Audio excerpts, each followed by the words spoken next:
সবাইকে স্বাগত জানাচ্ছি আমাদের হাতে থাকা সর্বশেষ আন্তর্জাতিক সংবাদ ও বিশ্লেষণে। আপনাদের সাথে আছি আমি আমির হামজা।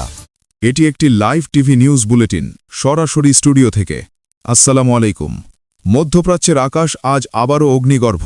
উত্তেজনা এমন এক পর্যায়ে পৌঁছেছে যেখানে প্রতিটি মুহূর্তে যুদ্ধের রূপ বদলে যাচ্ছে, কৌশল বদলাচ্ছে, আর শক্তির প্রদর্শন হয়ে উঠছে সবচেয়ে বড় ভাষা। শুরুতেই আসি সবচেয়ে আলোচিত সেই বার্তায়, ওয়েলকাম টু হেল। তেহরান টাইমসের একটি ভিজুয়াল এখন পুরো বিশ্বে ভাইরাল। সেখানে সরাসরি যুক্তরাষ্ট্রকে উদ্দেশ্য করে ইরান জানিয়ে দিচ্ছে, যদি স্থলযুদ্ধ শুরু হয় তাহলে সেটি হবে নরকের দরজা খুলে দেওয়ার মতো। এটি শুধুমাত্র একটি বাক্য নয়, এটি একটি কৌশলগত বার্তা, একটি সাইকোলজিক্যাল ওয়ারফেয়ার। ইরানের ইসলামিক রেভলিউশনারি গার্ড কর্পস বা IRGCর এক কমান্ডার স্পষ্ট ভাষায় বলেছেন, ডোনাল্ড ট্রাম্প শুধু শক্তির ভাষা বোঝেন, আর সেই ভাষাতেই তাকে জবাব দেওয়া হবে। এই বক্তব্যের মধ্যেই লুকিয়ে আছে ইরানের বর্তমান স্ট্র্যাটেজি, ডিটরেন্স, মানে ভয় দেখিয়ে প্রতিপক্ষকে পিছু হটানো। এখন প্রশ্ন হচ্ছে, এই পরিস্থিতি কিভাবে তৈরি হল? আল জাজিরার রিপোর্ট অনুযায়ী ইরান ইতিমধ্যেই ইসরায়েলের বেয়ারশেবা অঞ্চলের একটি কেমিক্যাল প্ল্যান্টে হামলা চালিয়েছে। এই হামলার পর সেখান থেকে ধোঁয়া উঠতে দেখা গেছে এবং আশঙ্কা করা হচ্ছে সেখানে রাসায়নিক লিকেজ হতে পারে। ইসরায়েলি প্রতিরক্ষা বাহিনী বা IDF তাদের নাগরিকদের ঘরে থাকার নির্দেশ দিয়েছে। অর্থাৎ পরিস্থিতি শুধু সামরিক নয়, মানবিক বিপর্যয়ের দিকেও যাচ্ছে। এখানে একটি গুরুত্বপূর্ণ বিষয় পরিষ্কার করা দরকার। কেমিক্যাল প্ল্যান্ট, পানি শোধনাগার বা ডেসালিনেশন প্ল্যান্ট, এসব স্থাপনা আন্তর্জাতিক আইন অনুযায়ী সুরক্ষিত হওয়ার কথা। কিন্তু বাস্তবতা হচ্ছে, এই যুদ্ধের পর্যায়ে সেই নিয়মগুলো কার্যত ভেঙে পড়ছে।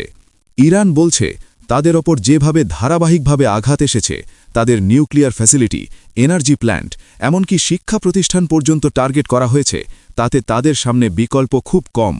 তারা এটিকে প্রতিশোধ নয়, বরং প্রতিরোধ হিসেবে দেখাতে চাইছে। আর এখানেই পরিস্থিতি আরও জটিল হয়ে উঠছে। কারণ একই সময় উপসাগরীয় অঞ্চলের বিভিন্ন দেশেও হামলার খবর আসছে। বাহরেনের একটি অ্যালুমিনিয়াম প্ল্যান্টে আহত হয়েছে কয়েকজন। কুয়েত আন্তর্জাতিক বিমানবন্দরের একটি রাডার সিস্টেম ক্ষতিগ্রস্ত হয়েছে। কাতারে ড্রোন হামলা প্রতিহত করা হয়েছে। অর্থাৎ যুদ্ধ এখন আর এক দেশের মধ্যে সীমাবদ্ধ নেই, এটি আঞ্চলিক রূপ নিচ্ছে। বিশ্লেষকরা বলছেন, এই হামলাগুলোর পেছনে একটি স্পষ্ট বার্তা আছে। যেসব দেশ যুক্তরাষ্ট্রকে তাদের ভূমি ব্যবহার করতে দিচ্ছে, ইরান তাদেরও লক্ষ্যবস্তু বানাবে। এখন আসি সবচেয়ে গুরুত্বপূর্ণ অংশে, স্থলযুদ্ধের সম্ভাবনা।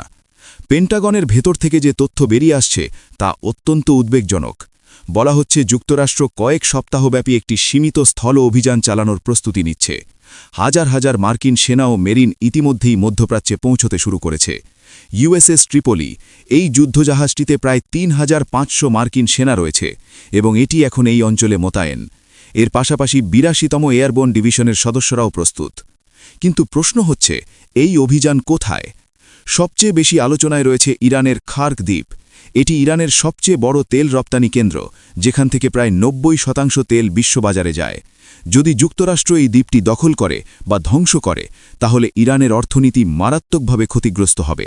ডোনাল্ড ট্রাম্প নিজেও একটি সাক্ষাৎকারে বলেছেন, তিনি খার্ক দ্বীপ দখলের বিষয়টি বিবেচনা করছেন।